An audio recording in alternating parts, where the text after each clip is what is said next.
मैं हूं आलम रिजवी और आप देख रहे हैं अवधनामा न्यूज। अवधनामा न्यूज में आप सभी दर्शकों का एक बार फिर से स्वागत है।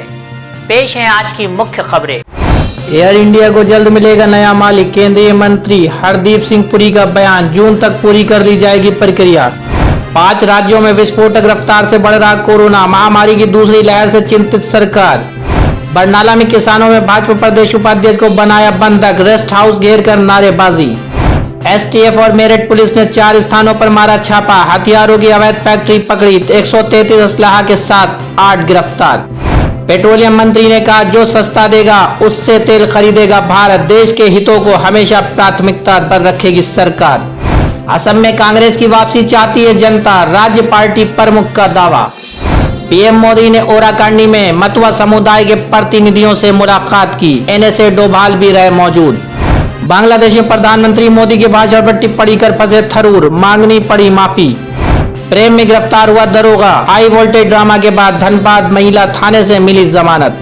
डीएलआरसी और परमिट जैसे दस्तावेजों की वैधता जून तक बढ़ी। कोरोना संक्रमण को देखते हुए सड़क परिवहन मंत्रालय ने लिया फैसला।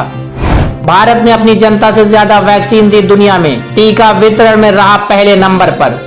दाऊद इब्राहिम के गुर्गे का अमेरिका को प्रत्यर्पण रोकने में जुटा पाकिस्तान, नहीं तो दुनिया के सामने खुल सकती है पोल।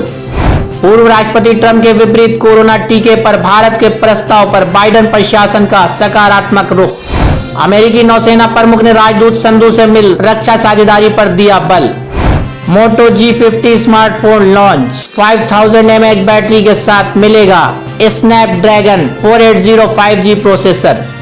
फोर्ड ने महिंद्रा को पूरी तरह कहा गुड बाय, इंजन से लेकर डिजाइन तक अब साथ काम नहीं करेंगी दोनों कंपनी। जम्मू कश्मीर के शूटर चैन सिंह ने लगाया सोने पर निशाना, एलजी मनोज सिन्हा ने ट्वीट कर दी बधाई। द ग्रेट खली का नाम होगा WWE हॉल ऑफ फेम में शामिल। 336 रन बनाकर भी हारा भारत, पूर्व इंग्लिश कप्तान ने विराट कोहली को लगाई फटकार। आमिर खान की बेटी हीरा खान ने बॉयफ्रेंड नुपुर शिकारे के साथ देखी फिल्म, तस्वीरें हुई वायरल।